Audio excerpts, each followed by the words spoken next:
All of these indictments caused Obama the other day on a podcast to say that right now democracy is being threatened. Yeah, I know. He says that all the time. He's the one that threatened it by spying on my campaign. He started it. Obama spied on my campaign, and he did it knowing it was illegal. He knew it was illegal, but he started the whole thing, and there were a lot of dishonest people, and I suspect they'll be caught. Imagine if I had done any of this. Let me just, I just want to be clear about this. Imagine if I had pulled Fox News' credentials from the White House press corps. You're laughing, but no, this is what's happening.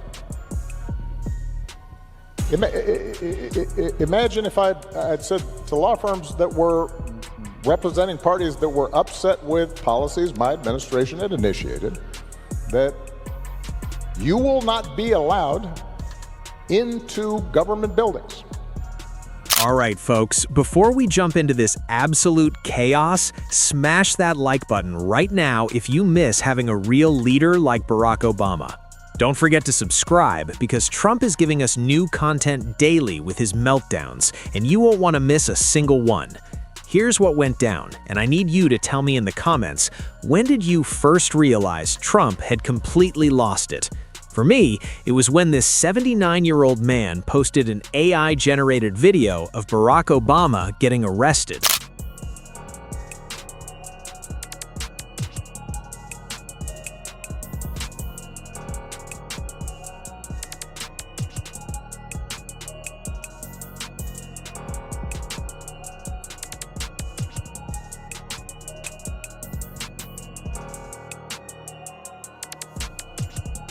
I'm not kidding, this really happened. If you're watching this and thinking, no way, drop a comment and I'll pin the link to Trump's actual post on Truth Social. On June 17, 2025, Barack Obama shows up in Hartford, Connecticut. Can we just take a moment and type, "We miss you, Obama," in the comments if you wish he was back in office? What he did that night was legendary. He destroyed Trump for 67 minutes without even saying his name once. Not once. I mean, what was unusual for me was, obviously, a lot of what I represented. Yeah. A lot of what Michelle and I had tried to project. The values are thinking about America.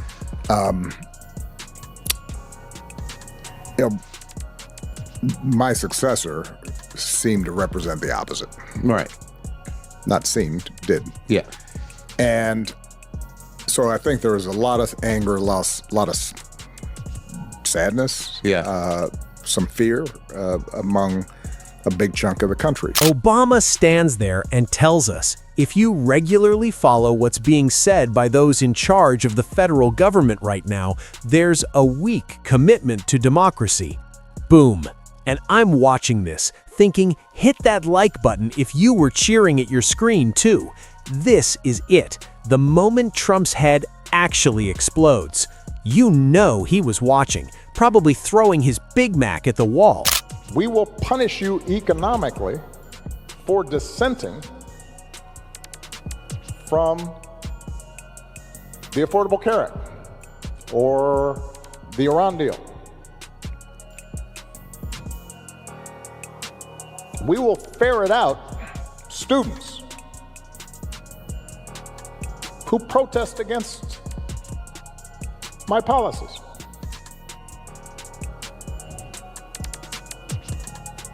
It's unimaginable that the same parties that are silent now would have tolerated behavior like that from me, or a whole bunch of my predecessors. So, and I say this not on a partisan basis. This has to do with something more precious, which is, who are we as a country and what values do we stand for? But then Obama drops this bombshell. seriously, share this video because everyone needs to hear this. He says, in 2020, one person won the election and it wasn't the guy complaining about it. Then he adds, and that's just a fact, just like my inauguration had more people. This 79-year-old man, and can we talk about how he's almost 80 and acting like this? He posts a video on Truth Social showing FBI agents tackling Obama, handcuffing him, all while YMCA plays in the background. And the reason some people think, wow, I don't know, I remember that economy when he first came in being pretty good. Yeah, it was pretty good, because it was my economy.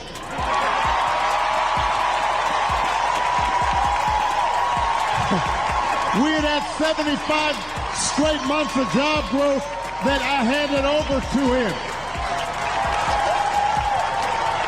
It wasn't something he did. I spent 8 years cleaning up the mess that the Republicans had left me the last time.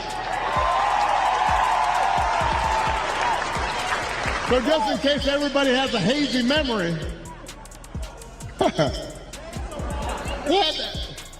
he didn't do nothing except those big tax cuts. His other big economic plan now is to slap tariffs on everything, from food to TVs. Now, you're building your ballroom right now. They're also building the Obama Presidential Library. I'm wondering if you've He seen. needs help. Have you seen pictures of the architecture? And Yeah, what I do you think did. of It's not too pretty. No, but it's closed. It's stopped. They ran out of money. I mean, he's building a library / museum. You know, you call it some museum, and usually they call it both. They call it library and museum. That's the official name. And they're stuck. And he wanted only women and DEI to build it. Well, that's what they got. And the construction workers are standing out there and saying, we want to be able to build it. You know, I built a great building in Chicago, as you know, a big, beautiful building, one of the tallest buildings in the country. And we got it built very quickly, very well. And we used the construction workers of Chicago. They're great workers. They're great construction people. And I suggest that you get them involved. But they're hundreds of millions of dollars over budget. And I think it stopped. I'm reading these terrible stories. But that's the way our country was run under President Obama, too. Nobody knew it. What do you miss most about having Obama as president? For me, it's having someone who could speak in full sentences, someone who didn't post revenge fantasies on social media, someone with actual class and dignity. But it gets worse. If you're not subscribed yet, hit that button because I cover every single Trump meltdown as it happens. Trump starts posting QAnon images, calling for public military tribunals for Obama. each time we've gotten closer to those ideals, somebody somewhere has pushed back. The status quo pushes back. Sometimes the backlash comes from people who are genuinely, if wrongly, fearful of change. More often it's manufactured by the powerful and the privileged who want to keep us divided and keep us angry and keep us cynical because that helps them maintain the status quo and keep their power and keep their privilege. And you happen to be coming of age during one of those moments. It did not start with Donald Trump. He is a symptom, not the cause.